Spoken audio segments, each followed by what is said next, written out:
뭘 그렇게 보시오? 이 아이 몸값은 100냥이오. 돈 없으면 가시오. 장터의 한 노파가 아이를 100냥에 팔겠다고 합니다.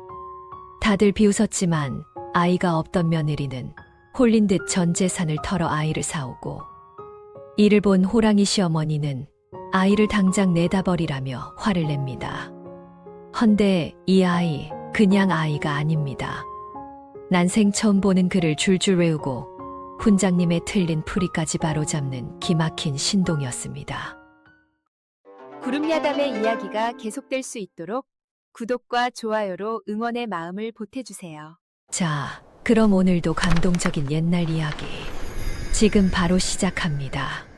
옛날 옛적 한양 남산골 끝자락에 김씨 집안이 있었습니다. 한때는 고을에서 내로라 하는 양반댁이었지만 지금은 기와집만 덩그러니 남아 옛 명성을 말해줄 뿐이었지요. 대들 보는 세월에 휘어졌고 담장은 곳곳이 허물어져 있었습니다. 이 집의 안주인 당신은 60을 훌쩍 넘긴 과부였습니다. 일찍 남편을 여의고 홀로 집안을 지켜온 탓에 성정이 억척같기로 소문났지요. 마을 사람들은 강 씨를 남산골 호랑이라 불렀습니다. 오늘도 강 씨는 안방에서 불호령을 내렸습니다. 얘야, 약탕기가 왜 이리 식었어? 제대로 일도 못하나? 마당에서 빨래를 하던 며느리 윤 씨가 황급히 뛰어들어왔습니다. 10년째 아이를 낳지 못해 죄인처럼 사는 그녀였습니다. 강 씨는 며느리가 허둥대는 모습을 보며 한숨을 삼켰습니다. 불쌍한 것, 내가 죽으면 저 아이는 누가 거두나. 강 씨의 매서운 눈가에 잠시 슬픔이 스쳤습니다. 그날 오후 대문 밖에서 거드름 피우는 목소리가 들렸습니다. 형수님 계시오. 육촌 친척 되는 김진사였습니다. 50 중반의 김진사는 겉으로는 점잖은 유학자 행세를 했지만 속내는 욕심으로 가득한 인물이었지요. 강 씨가 마루로 나서자 김진사는 혀를 차며 낡은 집안을 둘러보았습니다. 집꼬라지하고는 기와가 다 깨졌구려. 강 씨가 불쾌한 표정으로 쏘아붙였습니다. 남의 집 기와는 왜 살피시오? 김진사가 비웃듯 말했습니다. 조카가 1년 12달 병석에만 누워있으니 집안에 남정네가 있어도 없는 거나 마찬가지지. 그러니 집안 꼴이 이 모양으로 기우는 게지요. 강 씨의 눈이 매섭게 빛났지만 김진사는 아랑곳하지 않았습니다. 형수님, 이제 현실을 직시하시오. 조카도 저리 병약하여 대를 이을 기미가 없지 않소. 이대로 대가 끊기면 나라에서 이 집과 남은 문중 땅을 환수해 간다오. 그러니 제 막내놈을 양자로 들이시오. 강 씨가 벌떡 일어섰습니다. 부엌으로 가더니 소금 한 움큼을 움켜쥐고 나왔지요. 내 눈에 흙이 들어가기 전엔 족보에 함부로 먹칠 못하네. 썩 물러가시게.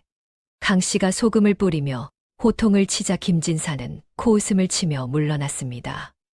고집불통 같으니 나중에 땅을 치고 후회하지 마시오. 대문 밖으로 나온 김진사가 옷에 묻은 소금을 털고 있을 때였습니다. 골목 어귀에서 험상궂은 사내 둘이 나타났습니다. 빚쟁이들이었지요. 이놈, 김진사. 빚쟁이 하나가 김진사의 멱살을 덥석 잡았습니다. 진사 양반, 큰 집 재산 넘어온다는 거 거짓말 아냐? 오늘까지 돈 안 갚으면 니놈 집 문서 가져간다. 김진사는 비굴하게 손을 비볐습니다. 조금만 기다려주게. 저 집에 후사가 없어. 내 아들이 들어가기만 하면 남산골 노른자위 저 집터와 조상 대대로 내려온 선산이 다 내 거라고. 김진사의 목소리가 떨렸습니다. 그것들만 팔아치워도 빚은 다 갚고도 남네. 며칠만 참아주게. 반드시 갚겠네. 빚쟁이들이 김진사를 밀쳐냈습니다. 한 달만 더 준다.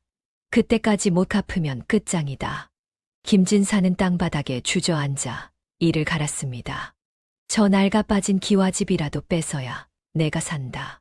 반드시 내 것으로 만들겠다. 그날 밤 김씨 집안에는 정막이 감돌았습니다. 부엌에서 달그락거리는 소리가 들리더니 강씨가 김이 모락모락 나는 사발을 들고 안방으로 들어왔습니다. 얘야, 자느냐? 당장 일어나 앉거라. 윤 씨는 바느질을 하다 말고 깜짝 놀라 일어났습니다. 강 씨가 탕약이 든 사발을 며느리 앞에 턱 내려놓았습니다. 코를 찌르는 쓴 냄새가 진동했지요. 마셔라. 식기 전에 단숨에 들이켜. 윤 씨가 머뭇거리자 강 씨가 버럭 소리쳤습니다. 뭐 하고 있어? 그게 어떤 약인 줄 아느냐? 읍내 의원에게 사정사정해서 지어온 귀한 탕약이다. 윤 씨의 눈이 커졌습니다. 가문의 체면을 지키느라 엽전 한 입도 아껴 쓰며 제사상 차릴 돈 외에는 허리띠를 졸라매는 형편에 이리 귀한 탕약이라니요. 문득 윤 씨의 눈에 시어머니의 머리칼이 들어왔습니다. 늘 꽂혀 있던 낡은 은비녀가 보이지 않았습니다. 대신 깎은 나무 비녀가 꽂혀 있었지요. 윤 씨의 눈시울이 붉어졌습니다. 어머님 비녀를. 강 씨는 당황하며 고개를 돌렸습니다. 시끄럽다. 쇠붙이가 무거워 바꾼 것뿐이다. 잔말 말고 마셔라. 너가 아이를 낳아야 저 김진사놈 콧대를 꺾어 놓을 것 아니냐. 윤 씨는 눈물을 삼키며 뜨거운 약사발을 들었습니다. 입안이 얼얼할 정도로 썼지만 며느리는 숨도 쉬지 않고 들이켰습니다. 시어머니의 매운 시집살이보다 그 속에 감춰진 묵직한 진심이 더 아프고 고마웠기 때문입니다. 강 씨는 빈 사발을 낚아채듯 들고 일어났습니다. 내일 새벽같이 일어나 제사상 장봐와라. 이번 제사 때는 조상님께 빌고 또 빌어야 한다. 알겠느냐? 강 씨가 방문을 닫고 나가자 윤 씨는 소리 없이 흐느꼈습니다. 반드시 무슨 수를 써서라도 대를 잇겠습니다, 어머님. 며칠 후 며느리 윤 씨는 제사장을 보러 장터로 나갔습니다. 한양 남대문 장터는 온갖 물건과 사람들로 북적였지요. 윤 씨는 제사에 쓸 북어와 나무를 사며 발걸음을 옮겼습니다. 그런데 장터 구석진 곳에서 이상한 광경이 눈에 들어왔습니다. 병든 노파 하나가 꼬질꼬질한 아이를 붙들고 앉아 있었지요. 노파는 피를 토할 듯 기침을 하면서도 아이의 손목을 놓지 않았습니다. 이 아이 몸값은 100냥이요. 100냥. 지나가던 사람들이 수군거렸습니다. 저 할망구 미쳤나 보네. 저런 거지 아이가 100냥이라니? 장터에 미친 사람 하나 늘었구만. 사람들은 손가락질하며 비웃고 지나갔습니다. 윤 씨도 고개를 저으며 발걸음을 옮기려 했습니다. 그런데 이상하게도 다리가 떨어지지 않았지요. 자꾸만 그 아이 쪽으로 시선이 갔습니다. 윤 씨는 발걸음을 멈추고 노파와 아이를 바라보았습니다. 아이는 5살쯤 되어 보였습니다. 얼굴은 때로 얼룩졌고 옷은 누더기였지요. 하지만 윤 씨의 눈길을 사로잡은 것은 따로 있었습니다. 아이의 눈동자였습니다. 맑고 깊은 눈망울 속에 형언할 수 없는 기운이 서려 있었지요. 어린 나이와 어울리지 않게 맑으면서도 깊은 눈빛이었습니다. 윤 씨는 알 수 없는 이끌림을 느꼈습니다. 노파도 윤 씨를 발견했습니다. 윤 씨의 기품 있는 옷차림과 단정한 머리, 그리고 아이를 바라보는 젖은 눈빛을 놓치지 않았지요. 노파의 눈에 희망이 번쩍였습니다. 바로 저 여인이다. 저 여인이라면 도련님을 살릴 수 있다. 노파는 일부러 더 모질게 굴었습니다. 뭘 그렇게 보시오. 돈 없으면 가시오. 윤 씨가 놀라서 물러서려 하자 노파가 아이를 끌어안으며 소리쳤습니다. 이 아이는 아주 귀한 몸이오. 아무나 데려갈 수 있는 아이가 아니란 말이오. 노파의 거친 말투 속에 간절함이 묻어났습니다. 윤 씨의 가슴이 쿵쿵 뛰기 시작했지요. 윤 씨는 홀린 듯 노파에게 다가갔습니다. 할머니, 100냥이라 하셨지요? 노파가 고개를 들었습니다. 희망과 절박함이 뒤섞인 눈빛이었지요. 해가 지기 전까지 이 자리에서 기다리겠습니다. 돈을 가져오시면 이 아이를 드리겠소. 윤 씨는 고개를 끄덕이고 허겁지겁 집으로 달려갔습니다. 집에 도착한 윤 씨는 숨을 헐떡이며 방으로 들어갔습니다. 친정에서 가져온 비녀와 가락지, 그리고 10년 동안 한 푼 두 푼 모은 비상금을 모두 꺼냈지요. 떨리는 손으로 돈을 세었습니다. 70냥, 30냥이 부족했습니다. 윤 씨는 이를 악물고 시어머니 몰래 집안 곳간으로 향했습니다. 제사 비용으로 아껴두었던 쌀과 배를 몰래 내다 팔았지요. 그렇게 겨우 100냥을 만들었습니다. 해가 서산에 걸릴 무렵 윤 씨는 돈을 품에 안고 다시 장터로 달려갔습니다. 노파는 약속대로 그 자리에서 아이를 안고 기다리고 있었습니다. 할머니, 돈을 가져왔습니다. 노파는 윤 씨의 손을 덥석 잡았습니다. 마님, 이 아이를 부탁하옵니다. 제발 잘 돌봐 주시옵소서. 노파가 아이를 윤 씨 품에 안겨주었습니다. 윤 씨는 아이를 꼭 껴안았지요. 아이의 작은 심장이 두근거리는 것이 느껴졌습니다. 윤 씨가 아이를 데리고 멀어지자 노파는 그제야 참았던 피를 토했습니다. 시뻘건 피가 입가에 흘러내렸지요. 노파는 100냥 돈에는 눈길도 주지 않았습니다. 그 돈은 아이를 팔아치운 값이 아니었습니다. 자신의 목숨보다 귀한 도련님을 맡길 사람, 전 재산을 바쳐서라도 아이를 지켜줄 진짜 어미를 찾기 위한 노파의 마지막 시험이었기 때문입니다. 노파는 흐릿해지는 눈으로 김씨 집안이 있는 남산골 쪽을 향해 마지막 절을 올렸습니다. 마님, 도련님을 부탁합니다. 이 늙은 종이 이제 주인님께 갑니다. 노파는 그 자리에 쓰러졌습니다. 차가운 땅바닥에 누운 채 눈을 감았지요. 입가에는 미소가 번져 있었습니다. 윤 씨가 아이를 데리고 집에 돌아오자 대문간이 술렁였습니다.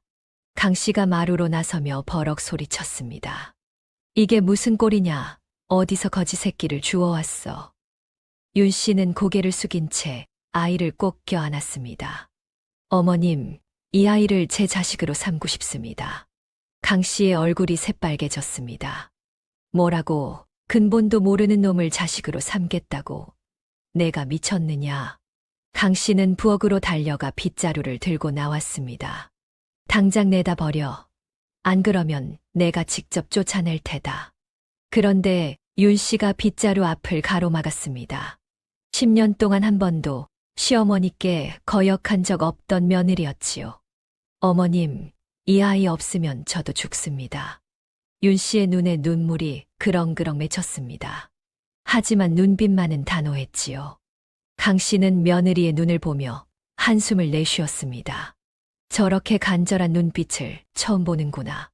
그렇게까지 말한다면 할 수 없지. 하지만 자식은 안 된다. 업동이로 둘 테니 밥값은 해야 한다. 강 씨는 빗자루를 내던지고 안방으로 들어가 버렸습니다. 윤 씨는 아이를 품에 안고 눈물을 흘렸습니다. 아이도 윤 씨의 옷깃을 꼭 움켜쥐었지요. 업동이는 김 씨 집안에서 머슴처럼 지냈습니다. 마당을 쓸고 물을 길어 나르는 것이 업동이의 일이었지요. 하지만 아이는 한 번도 불평하지 않았습니다. 업동이가 가장 좋아하는 시간은 김선비가 글을 읽을 때였습니다. 김선비는 병약한 몸이지만 학문에는 열심이었지요. 업동이는 툇마루 밑에 쪼그리고 앉아 방 안에서 들려오는 글 읽는 소리를 귀동냥으로 들었습니다. 업동이는 그 소리를 토시 하나 틀리지 않고 머릿속에 담았지요. 또 어떤 날은 김선비가 집안 내력을 되새기며 족보를 펼쳐놓고 중얼거렸습니다. 우리 김씨 집안은 10대조 충정공 할아버님을 시작으로 5대조 영자 돌림. 업동이는 그 소리도 빠짐없이 기억했습니다. 술에 취한 날이면 김선비는 대명류를 읽으며 한탄했습니다. 증거 없이 남을 역적으로 몬자는 단좌의 율로 다스린다. 세상에 억울한 일이 어찌 이리 많은가. 업동이는 그 소리도 귀에 담았지요. 어느 봄날 윤 씨는 마당 흙바닥에서 이상한 것을 발견했습니다. 나뭇가지로 그려진 한자 효자였습니다. 획 하나 틀리지 않게 정확했지요. 윤 씨가 깜짝 놀라 업동이를 불렀습니다. 업동아, 이 글자를 내가 그렸느냐? 업동이가 고개를 끄덕였습니다. 주인 어른께서 책을 보실 때 이 그림을 짚으며 우셨습니다. 그래서 외웠습니다. 윤 씨의 가슴이 두근거렸습니다. 이 아이는 예사롭지 않다. 강 씨는 낮이면 업동이에게 호통을 쳤습니다. 업동아, 마당의 낙엽이 그대로인데 뭐 하는 게냐. 밥값이나 제대로 해라. 업동이는 꾸짖음을 들어도 묵묵히 일을 했지요. 하지만 밤이 되면 강 씨의 모습은 달라졌습니다. 어느 찬바람 부는 밤, 강 씨는 업동이가 자는 곳간으로 살금살금 다가갔습니다. 문풍지가 해져 찬바람이 스며들고 있었지요. 강 씨는 품에서 새 문종이를 꺼내 조심스럽게 발랐습니다. 거친 손길이었지만 정성스러웠지요. 또 어떤 날은 부엌에서 고구마를 쪘습니다. 남은 것이니 버리기 아까워서 그런다. 강 씨는 중얼거리며 고구마를 업동이가 자는 곳 문지방에 살짝 밀어 넣었습니다. 다음 날 아침 업동이는 고구마를 발견하고 눈을 동그랗게 떴습니다. 할머니, 감사합니다. 강 씨는 외면하며 쏘아붙였습니다. 뭐가 감사해. 남은 것 치운 것뿐이다. 하지만 강 씨의 입가에는 미소가 살짝 번졌지요. 윤 씨는 그런 시어머니의 모습을 멀리서 지켜보며 가슴이 따뜻해졌습니다. 역시 시어머니도 사람이구나. 며칠 후 윤 씨는 업동이를 불렀습니다. 업동아, 마을 서당에 가서 주인 어른께 이 책을 전해드리고 오너라. 업동이는 김선비가 찾던 책을 두 손으로 받쳐 들고 서당으로 향했습니다. 서당에 도착하니 훈장이 아이들을 가르치고 있었지요. 자, 오늘은 맹자의 이 구절을 풀이해보겠다. 이니예지는 훈장이 설명을 하는데 업동이는 고개를 갸우뚱했습니다. 김선비가 읽던 것과 다른 풀이었지요. 업동이가 조심스럽게 손을 들었습니다. 훈장님, 죄송하지만 그 풀이가 조금 다른 것 같습니다. 서당이 조용해졌습니다. 훈장이 눈을 크게 떴지요. 뭐라고? 내가 감히. 업동이는 공손히 절을 하고 말했습니다. 저희 주인 어르신께서 그 구절을 이렇게 풀이하셨습니다. 업동이는 김선비가 읽던 주석을 또박또박 설명했습니다. 틀린 글자 하나 없이 완벽했지요. 훈장은 입을 다물지 못했습니다. 책을 뒤적이더니 감탄했습니다. 이것이 맞구나. 이 아이는 신동이다. 내가 가르칠 그릇이 아니다. 이 소문은 삽시간에 마을에 퍼졌습니다. 남산골 김씨 댁에 천재 아이가 있다더라. 그 아이의 학문이 대단하다지 뭐냐. 그 소문은 김진사의 귀에도 들어갔습니다. 김진사의 얼굴이 일그러졌지요. 김진사는 집으로 돌아가자마자 술을 마시기 시작했습니다. 훈장이 저 녀석을 신동이라 칭찬했다고? 김진사가 술잔을 탁 내려놓았습니다. 평생 형님 비치닥거리나 하며 살았다. 김진사의 눈에 서러움이 번졌습니다. 이제야 내 세상이 오나 싶었는데 어디서 굴러먹던 아이가 내 앞길을 막아. 김진사는 술을 들이켰습니다. 내 아들을 종손으로 만들 기회를 놓칠 순 없다. 무슨 수를 써서라도 그놈을 치워버리겠다. 다음 날 김진사는 마을 어귀 정자에 나갔습니다. 그곳에는 동네 양반들이 모여 담소를 나누고 있었지요. 김진사는 한숨을 푹 쉬며 말했습니다. 아이고, 우리 김씨 문중이 망신을 당하게 생겼소. 무슨 일이오? 남산골 김씨 댁이 근본도 모르는 아이를 들였다지 않소. 그놈이 감히 양반 행세를 한답니다. 서당에까지 가서 학문을 논하더군요. 양반들이 눈살을 찌푸렸습니다. 그게 사실이오? 족보가 더럽혀지겠구려. 김진사는 속으로 웃으며 말을 이었습니다. 강씨가 늙어서 정신이 혼미해진 것 같소. 저런 천추를 키우다니 말이오. 우리 문중의 체면이 말이 아니오. 소문은 삽시간에 퍼졌습니다. 김씨 집안을 곱지 않게 보던 사람들이 혀를 찼지요. 근본도 모르는 놈을 키운다더라. 양반 채통이 말이 아니네. 흉흉한 소문이 남산골 김씨 댁을 애워쌌습니다. 김진사는 만족스러운 미소를 지었지요. 김진사는 뒷골목에서 왈패 서넛을 불러 모았습니다. 너희들 돈벌이 할 생각 있느냐? 왈패들의 눈이 반짝였습니다. 김진사가 은자 몇 냥을 던져주며 말했습니다. 남산골 김씨 댁에 있는 아이를 도둑으로 몰아라. 그놈을 쫓아내야 한다. 알겠습니다, 나리. 며칠 후 업동이가 우물에서 물을 길어오는데 왈패들이 나타났습니다. 이놈, 우리 집 닭을 훔쳐갔지. 업동이가 고개를 저으며 말했습니다. 저는 닭을 훔치지 않았습니다. 이 거짓말쟁이 놈, 내 옷에 닭털이 묻어 있지 않으냐. 왈패 하나가 업동이의 옷에 닭털을 슬쩍 묻혔습니다. 도둑이다, 도둑. 소리를 듣고 마을 사람들이 몰려들었습니다. 왈패들이 업동이를 에워싸고 옷을 뒤지기 시작했지요. 그때 강씨가 빗자루를 들고 달려왔습니다. 내 집 아이에게 손대지 마라. 강씨가 왈패를 밀쳐내자 몸싸움이 벌어졌습니다. 그 바람에 업동이의 품에서 낡은 주머니가 바닥에 떨어졌지요. 짤랑. 맑은 소리와 함께 주머니 속 내용물이 바닥에 흩어졌습니다. 색바른 끈 하나에 반으로 쪼개진 옷가락지 2조각이 대롱대롱 꿰어 있었습니다. 강씨가 달려오다 그 초록색 파편을 보고 멈칫했습니다. 깨져서 쓸모없어진 옥조각을 행여나 하나라도 잃어버릴까봐 끈으로 단단히 꿰어 매듭 지어 놓은 모습이었지요. 강씨의 얼굴이 하얗게 질렸습니다. 떨리는 손으로 그 옥조각을 집어들었습니다. 강씨는 떨리는 손으로 끈에 꿰인 가락지 조각들을 집어들었습니다. 2조각을 퍼즐처럼 맞춰보았지요. 딱 들어맞았습니다. 매화 문양이 새겨진 옷가락지였습니다. 강씨의 눈앞이 아찔했습니다. 30년 전의 기억이 물밀듯 밀려왔지요. 남편 김대감이 관청의 곡식을 횡령했다는 억울한 누명을 쓰고 관하로 끌려간 날이었습니다. 이놈, 나라 돈을 축냈으니 곤장백대에 처하라. 관하 마당에서 남편이 죽도록 맞고 있었지요. 강씨는 관하 밖에서 통곡했습니다. 남편은 결백했습니다. 하지만 아무도 믿어주지 않았지요. 바로 그때 한고을 원님이 나타났습니다. 옥동이의 조부였지요. 잠깐, 형 집행을 멈추시오. 원님은 자신의 전 재산을 털어 곡식을 변상했습니다. 그리고 진범을 찾아내 김대감의 무고함을 밝혔지요. 강씨는 피투성이가 된 남편을 부둥켜 안고 오열했습니다. 은인이 떠나려 하자 강씨는 달려가 옷가락지를 빼서 바쳤습니다. 시집 올 때 친정어머니께 받은 유일한 패물이었지요.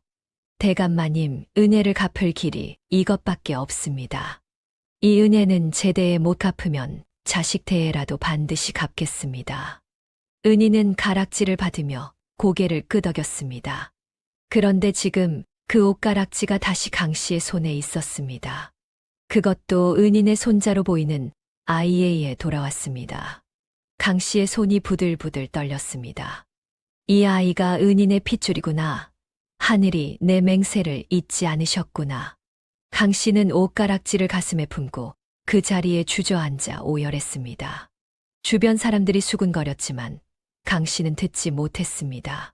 강씨는 업동이를 끌어안았지요. 이 아이를. 말을 잇지 못하고 강씨는 계속 울기만 했습니다. 마을 사람들은 영문을 몰라 고개를 갸웃했지요. 강씨는 벌떡 일어섰습니다. 이놈들, 당장 썩 물러가지 못할까. 강씨의 우렁찬 목소리에 왈패들이 움찔했습니다. 우리 김씨 집안의 손자에게 감히 손을 대. 다시는 이 아이 근처에 얼씬도 하지 마라. 왈패들은 강씨의 기세에 눌려 허둥지둥 도망쳤습니다. 강씨는 겁에 질린 업동이를 일으켜 세웠습니다. 옷에 묻은 흙을 털어주며 안방으로 데려갔지요. 이리 오너라. 아랫목에 앉거라. 업동이는 어리둥절했습니다. 늘 구박하던 할머니가 자신을 안방 아랫목에 앉힌 것입니다. 강씨는 며느리 윤씨와 아들 김선비를 불러 모았습니다. 오늘부터 이 아이의 이름은 옥동이다. 옥처럼 귀한 내 손자란 뜻이다. 윤씨가 눈을 크게 떴습니다. 김선비도 놀란 표정이었지요. 강씨는 단호하게 말했습니다. 누구든 이 아이에게 토를 다는 놈은 내가 가만두지 않겠다. 그날 밤 강 씨는 비싼 남편의 무덤을 찾았습니다. 달빛 아래 무덤 앞에 앉은 강 씨는 옷가락지를 꺼내 놓았습니다. 영감 보고 계시오? 강 씨의 목소리가 떨렸습니다. 이 무심한 할망구가 당신 살려준 은인댁 핏줄도 모자라보고 내쫓을 뻔했소. 천벌을 받을 뻔했단 말이오. 눈물이 주르르 흘러내렸습니다. 영감, 나 이제부턴 욕심 다 버리고 이 아이 지키는데 내 남은 명주를 쓸랍니다. 비록 남의 피지만 오늘부터는 당신 손자요. 내 손자요. 강 씨는 무덤에 이마를 대고 절했습니다. 저승에서 당신이 좀 도와주쇼. 우리 며느리랑 이 어린 것 좀 제발 지켜주쇼. 차가운 밤바람이 불었습니다. 하지만 강 씨의 가슴은 뜨거웠지요. 이튿날 강 씨는 아들과 며느리를 조용히 불렀습니다. 놀라지 말고 듣거라. 강 씨는 숨을 고르고 말했습니다. 옥동이는 30년 전 너의 아버지를 살려주신 은인댁의 유일한 핏줄이다. 강 씨가 옷가락지를 꺼내 보이며 자초지종을 설명했습니다. 아들 내외는 충격에 빠졌지요. 윤 씨는 입을 막았고 김선비는 눈을 크게 떴습니다. 강 씨는 아들의 손을 꽉 잡았습니다. 이제부터 옥동이는 남이 아니다. 너가 밖에서 낳아온 너의 아들이다. 강 씨의 목소리가 단호했습니다. 그렇게 입을 맞춰야 아이도 살고 우리도 산다. 할 수 있겠느냐? 김선비는 두려움에 떨었습니다. 하지만 옥동이의 맑은 눈망울과 아내 윤 씨의 굳은 표정을 보고 고개를 끄덕였습니다. 예, 어머니. 그리하겠습니다. 가족들의 결의가 끝나자 강 씨가 며느리에게 지시했습니다. 아가, 당장 부엌에 가서 물을 데워오너라. 내 손자를 이리 꼬질꼬질하게 둘 순 없다. 강 씨는 옥동이를 데리고 광으로 들어갔습니다. 따뜻한 김이 오르는 물통에 아이를 앉혔지요. 강 씨의 거친 손이 옥동이의 몸을 구석구석 닦아내기 시작했습니다. 아이고, 묵은 때가 벗겨지니 인물이 훤하구나. 검은 때가 씻겨 나가자 옥동이의 뽀얀 살결이 드러났습니다. 본래의 귀티나는 얼굴이 달덩이처럼 환하게 빛났지요. 강 씨는 장롱 깊숙한 곳에서 보자기를 꺼냈습니다. 이건 너의 아비가 어릴 때 입었던 도령옷이다. 언젠가 손주가 생기면 물려주려고 곱게 다듬어 놓은 것이다. 강 씨는 옥동이에게 깨끗한 옥색 저고리를 입히고 그 위에 짙은 남색 전복을 걸쳐 주었습니다. 마지막으로 허리에 붉은 술띠까지 메어주니 영락없는 양반집 꼬마 선비가 되었습니다. 강 씨가 옥동이를 보며 감탄했습니다. 어쩌면 이리도 네 아비 어릴 적과 똑같으냐. 이제야 제 주인을 만났구나. 너는 이제 거지가 아니다. 남산골 김씨 집안의 귀한 장손이다. 알겠느냐? 옥동이가 고개를 끄덕이며 해맑게 웃었습니다. 예, 할머니. 문 밖에서 지켜보던 윤 씨와 김선비도 달라진 옥동이의 모습에 눈을 떼지 못했습니다. 정말 우리 아들인 것 같구나. 그 모습은 누가 봐도 의심할 여지 없는 완벽한 한 가족이었습니다. 김진사는 옥동이가 집안의 손자로 인정받자 위기감을 느꼈습니다. 저 아이가 보통이 아니다. 핏줄이 남다른 것이 분명해. 김진사는 아이를 판 노파에 대해 조사하기 시작했습니다. 며칠을 수소문한 끝에 노파의 시신을 수습했던 오작인을 찾아냈지요. 오작인은 시체를 다루는 천민이었습니다. 김진사는 뒷골목 주막에서 오작인을 만났습니다. 그때 죽은 할망구 뭐 남긴 것 없더냐? 김진사가 엽전 꾸러미를 던져주며 물었습니다. 옷가지 하나라도 숨기면 내놈 손목을 자를 것이다. 오작인이 돈을 보더니 눈빛이 흔들렸습니다. 품속을 뒤적이더니 비단 주머니를 꺼냈지요. 날이 실은 그 할망구가 겉은 누더기였는데 속옷 안쪽에 이런 고급 비단 주머니를 차고 있었습니다요. 김진사가 주머니를 펼쳐보았습니다. 붉은 매화와 항문양이 수놓아져 있었지요. 이 문양은 김진사의 눈이 번쩍 뜨였습니다. 다음 날 김진사는 한양 바닥의 정보상을 찾아갔습니다. 이 문양이 어느 집안 것인지 아는가? 정보상이 주머니를 보더니 얼굴이 하얗게 질렸습니다.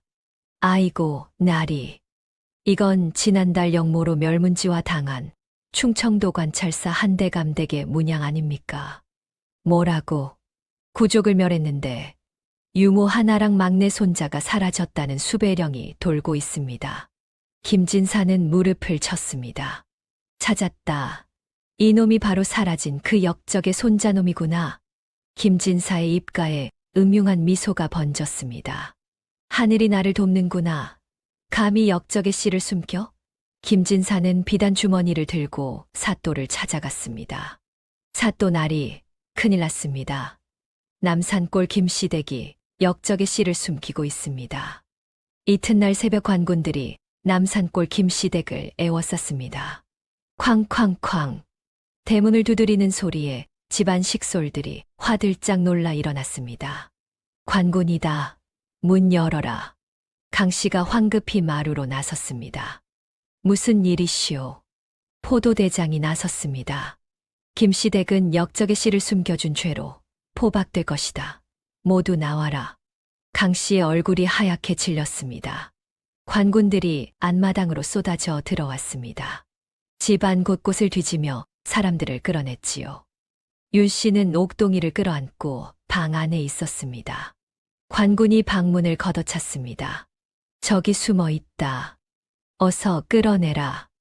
윤씨가 옥동이를 더욱 꽉 껴안았습니다. 안 됩니다. 이 아이는 죄가 없습니다. 마당에는 강씨와 김선비, 그리고 집안 식솔들이 모두 끌려 나와 있었습니다. 김선비는 사색이 되어 주저앉으려 했습니다.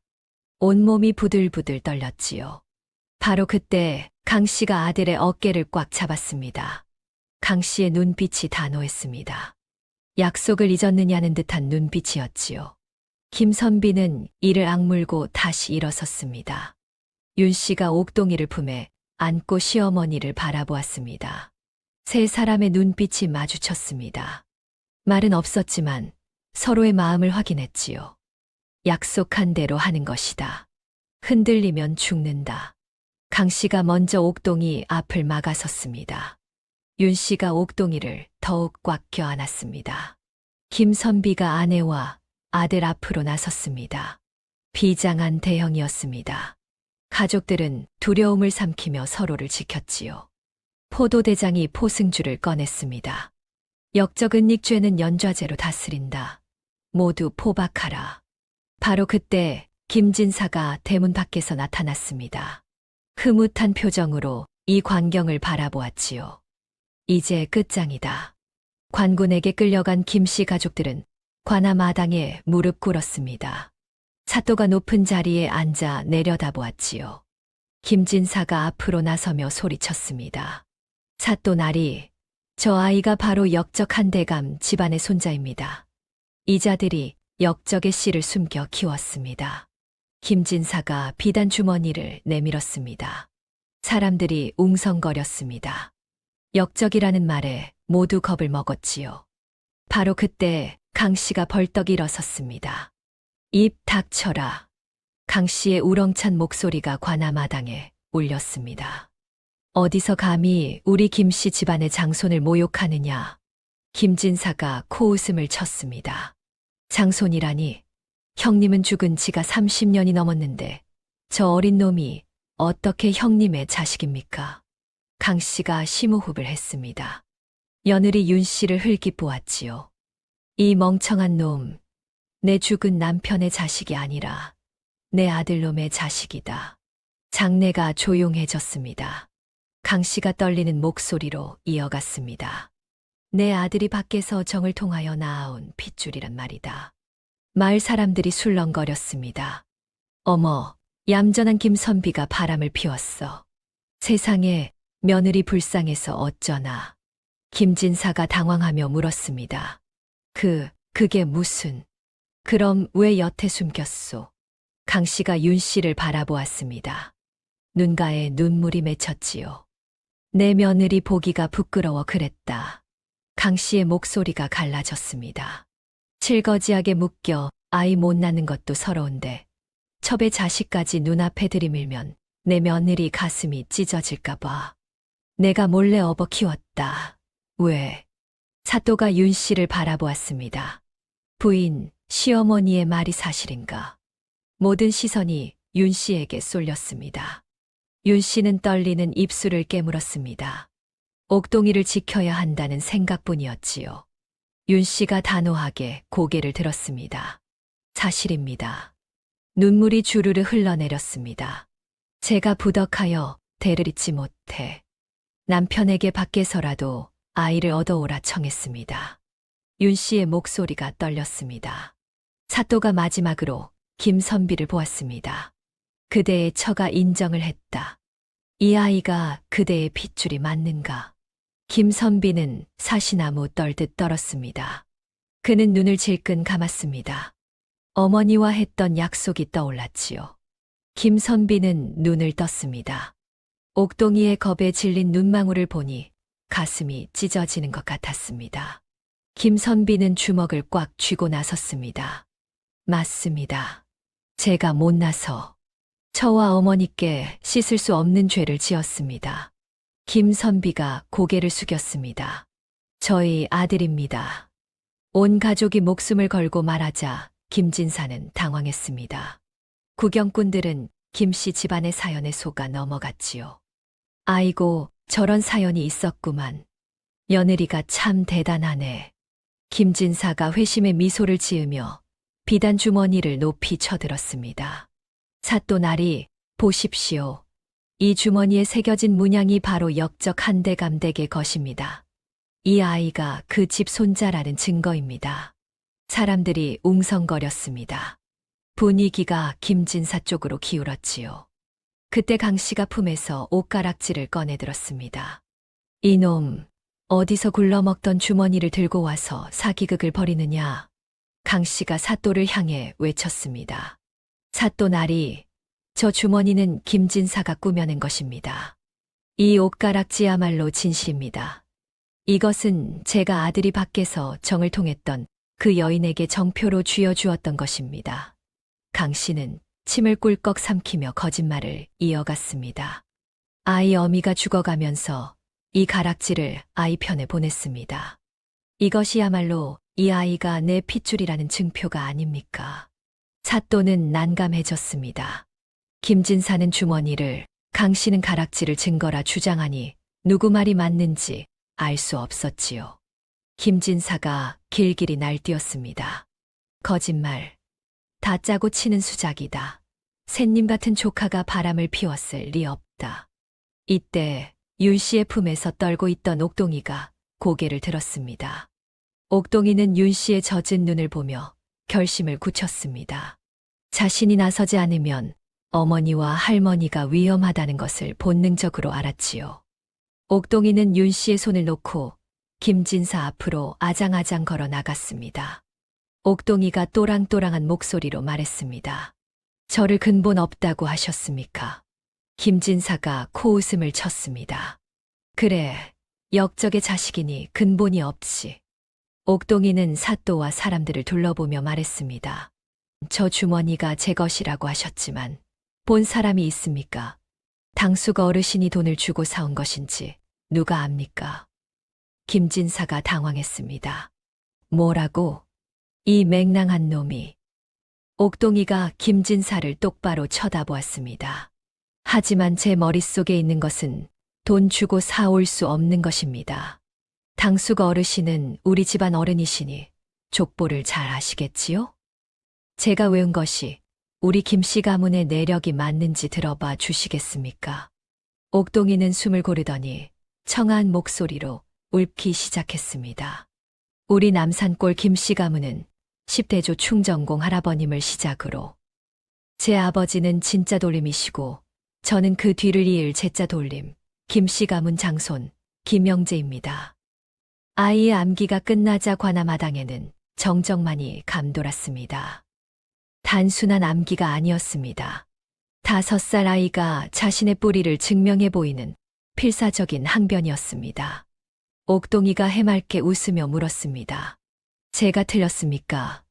김진사는 입만 뻐끔거릴 뿐 아무 말도 할 수 없었습니다. 토시 하나 틀린 것이 없었기 때문입니다. 옥동이가 결정타를 날렸습니다. 이상하네요. 아버지는 피는 못 속인다 하셨는데 당숙 어르신께서는 왜 자꾸 남이라고 하십니까? 옥동이는 표정을 굳히며 대명류를 인용했습니다. 그리고 아버지 책에서 보았습니다. 확실한 증거 없이 남을 역적으로 무고한 자는 벌을 되돌려 받는다. 거짓말쟁이는 벌을 받아야 한다고 할머니가 그랬거든요. 사또가 무릎을 탁 쳤습니다. 그렇다. 5살 아이가 제 조상을 저토록 상세히 알고 법도까지 논하는데 어찌 핏줄이 아니라고 하겠느냐. 사또는 김진사를 노려보았습니다. 너는 출처불분명한 주머니 하나로 이토록 명민한 조카 손자를 역적으로 몰아 죽이려 했느냐. 내 죄가 무겁다. 사또 날이 억울합니다. 김진사가 발악했지만 포졸들이 달려들었습니다. 옷가락지는 그저 거들었을 뿐 김진사를 무너뜨린 것은 옥동이의 실력과 가족들의 결속이었습니다. 사또가 김진사를 내려다보았습니다. 김진사, 내 놈의 죄를 낱낱이 밝히겠다. 사또의 목소리가 관아마당에 울렸습니다. 첫째, 증거 없이 남을 역적으로 무고한 죄. 둘째, 친족의 재산을 탐내어 거짓 고변을 꾸민 죄. 김진사의 얼굴이 흙빛으로 변했습니다. 이는 대명률에 따라 무고죄로 다스려야 마땅하다. 곤장 50대에 처하라. 곤장이 김진사의 엉덩이를 내리쳤습니다. 50대의 곤장이 끝나자 김진사는 형틀에 축 늘어졌지요. 며칠 후 김씨 문중회의가 소집되었습니다. 문중 어른들이 모여 앉았습니다. 강씨도 참석했지요. 가장 나이 많은 어른이 입을 열었습니다. 김진사는 집안을 역적으로 몰아 멸문시키려 했다. 이는 조상을 욕되게 한 대역죄다. 족보에서 영구 제명하자. 파면이다, 파면. 어른들의 결정이 내려졌습니다. 김진사의 이름이 족보에서 지워졌지요. 그토록 양반과 핏줄을 따지던 그가 족보 없는 무명인으로 전락한 것입니다. 김진사는 집으로 돌아왔지만 빚쟁이들이 기다리고 있었습니다. 돈 내놔. 안 그러면 집 문서 가져간다. 빚쟁이들은 집과 논밭, 모든 재산을 빼앗아갔습니다. 김진사는 거지가 되어 거리를 헤맸습니다. 며칠을 굶은 김진사는 남산골 담벼락에 쓰러졌습니다. 기력이 다해 일어날 수도 없었지요. 그때 작은 발소리가 들렸습니다. 당숙 어르신, 옥동이었습니다. 심부름을 다녀오다 김진사를 발견한 것이지요. 옥동이는 품에서 무언가를 꺼냈습니다. 아직 김김이 나는 찐 고구마였습니다. 드시고 가십시오. 옥동이가 고구마를 김진사 앞에 놓았습니다. 할머니께서 배고픈 사람은 그냥 보내는 게 아니라고 하셨습니다. 김진사는 떨리는 손으로 고구마를 집었습니다. 자신이 근본 없다고 무시했던 아이에게 적선을 받게 된 것입니다. 김진사는 고구마를 목구멍으로 삼켰습니다. 눈물이 주르르 흘러내렸지요. 내가 뭘 한 거냐. 수치심과 뒤늦은 후회가 밀려왔습니다. 김진사는 담벼락에 기댄 채 오열했습니다. 옥동이는 김진사를 보며 고개를 숙여 인사하고 집으로 돌아갔습니다. 뒷모습을 보며 김진사는 깨달았습니다. 진짜 양반은 피가 아니라 마음에서 나오는 것임을. 집으로 돌아온 김씨 집안은 평화를 되찾았습니다. 그날 밤 강씨는 며느리 윤씨를 안방으로 불렀습니다. 아가, 이리 앉거라. 윤씨는 조심스럽게 강씨 앞에 앉았습니다. 시어머니가 이렇게 다정하게 부른 적은 처음이었지요. 강씨는 윤씨의 손을 꼭 잡았습니다. 고맙다. 강씨의 목소리가 떨렸습니다. 너가 알아본 것은 아이가 아니라 우리 집안의 희망이었다. 강씨의 눈에 눈물이 맺혔습니다. 네가 내 은혜를 갚게 해주었다. 30년을 가슴에 묻고 살았던 빚을 네가 갚게 해주었구나. 윤씨도 눈물이 핑 돌았습니다. 어머님, 강씨가 윤씨의 손을 쓰다듬었습니다. 10년을 아이를 못 낳는다고 구박했다. 미안하다. 사실은 너가 불쌍했다. 내가 잘해줄 줄 몰라서 그랬다. 윤 씨는 참았던 눈물을 터뜨렸습니다. 어머님, 괜찮습니다. 다 알고 있었습니다. 강 씨도 눈물을 훔쳤습니다. 이 늙은이가 눈물이 많아졌구나. 두 여인은 서로의 손을 꼭 잡고 오열했습니다. 10년 동안 쌓였던 오해와 서러움이 눈물과 함께 흘러내렸지요. 마루 밖에서 옥동이가 안을 들여다보고 있었습니다.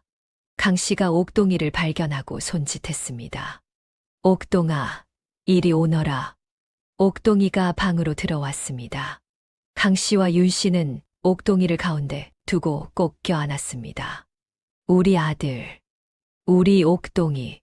두 어머니의 품에 안긴 옥동이는 처음으로 진짜 가족의 따뜻함을 느꼈습니다. 피는 섞이지 않았지만 마음으로 이어진 진 가족이었지요. 마루에서 지켜보던 김선비도 눈시울이 붉어졌습니다. 여보. 김선비가 방으로 들어와 가족을 껴안았습니다. 남산골 김씨댁에는 오랜만에 웃음꽃이 피었습니다.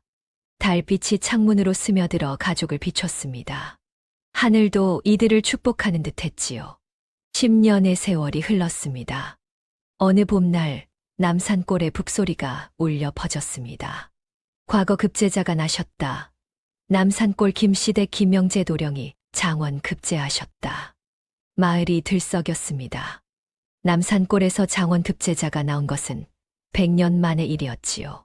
김씨댁 대문 앞에는 사람들이 구름처럼 모여들었습니다. 7순이 넘어 백발이 된 당시, 이제 중년의 태가 나는 윤씨, 그리고 병색은 여전하지만 눈빛만은 맑아진 김선비가 마루로 나왔습니다. 옵니다. 어사화를 꽂고 오십니다. 말발굽 소리와 함께 훤칠한 젊은이가 말에서 내렸습니다. 김영재였습니다. 한때 꼬질꼬질했던 옥동이는 이제 의젓한 관리가 되어 있었지요. 김영재는 대문으로 들어서자마자 마루 앞에 털썩 무릎을 꿇었습니다. 새 어른을 향해 깊은 큰절을 올렸습니다. 할머니, 아버지, 어머니, 불효자 영재가 장원 급제하여 돌아왔습니다. 강 씨가 맨발로 뛰어 내려와 손자를 부축했습니다. 잘했다, 내 새끼. 장하다, 우리 영재. 윤 씨도 아들의 손을 잡고 하염없이 눈물을 흘렸습니다. 김영재는 몸을 돌려 지팡이를 짚고 서 있는 김선비 앞에 다시 무릎을 꿇었습니다. 아버지가 밤새워 읽으시던 그 글귀들 덕분에 제가 이 자리에 섰습니다. 아버지의 못다한 꿈, 제가 이루었습니다. 김선비의 눈시울이 붉어졌습니다. 떨리는 손으로 아들의 머리를 쓰다듬었습니다. 고맙다. 나는 평생을 병약하여 집안을 일으키지 못하고 글공부도 끝을 보지 못했는데 김선비의 눈물 한 방울이 아들의 손등에 떨어졌습니다. 내가 이 못난 아비를 대신해 가문을 살렸구나.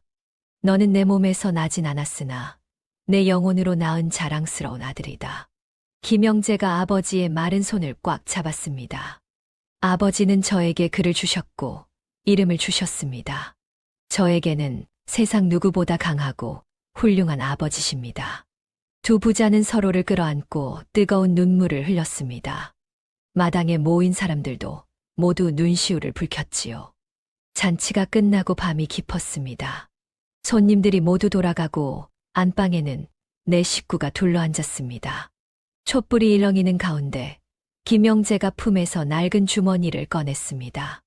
그 안에는 여전히 낡은 끈에 꿰인 깨진 옷가락지가 들어 있었습니다. 김영재는 그것을 손바닥 위에 올려놓고 물끄러미 바라보았습니다. 할머니, 어머니, 아버지. 사람들이 묻더군요. 장원 급제한 선비가 왜 깨진 옥을 품고 다니냐고요. 새의 어른이 아들을 바라보았습니다. 김영재가 빙그레 웃으며 말했습니다. 그래서 제가 답했습니다. 이것은 깨진 옥이 아니라 세상에서 가장 단단하게 이어진 옥이라고요. 김영재의 눈가가 촉촉해졌습니다.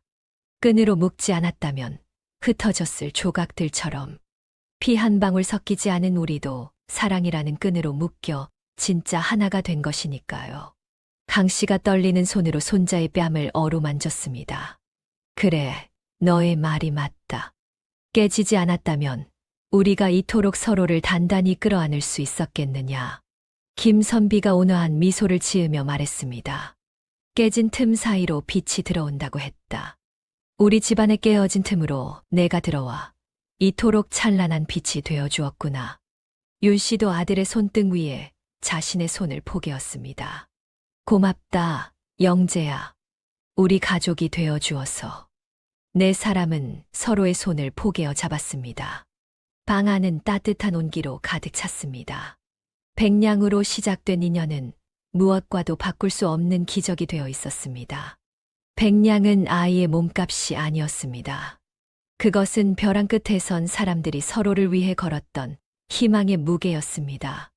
남산골 호랑이 강 씨의 억척스러움도, 며느리 윤 씨의 간절한 모정도, 아버지 김선비의 믿음도, 그리고 옥동이의 영특한 효심도 모두 서로를 살리기 위한 눈물겨운 몸부림이었습니다.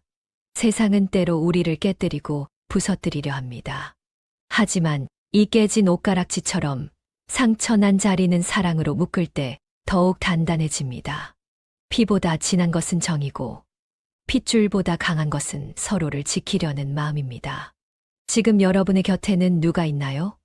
오늘 밤 나의 부족한 틈을 사랑으로 메워주는 그 사람의 손을 꼭 잡아보시는 건 어떨까요? 남산골 김씨 집안의 이야기는 끝이 났지만 그들이 피운 웃음꽃은 여러분의 가슴 속에 오래도록 향기로 남기를 바랍니다.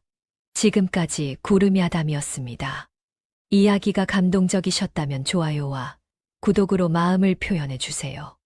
여러분의 따뜻한 관심이 더 좋은 이야기를 만드는 힘이 됩니다. 그럼 모두 사랑하는 사람과 함께 평안한 하루 보내시길 바랍니다. 감사합니다.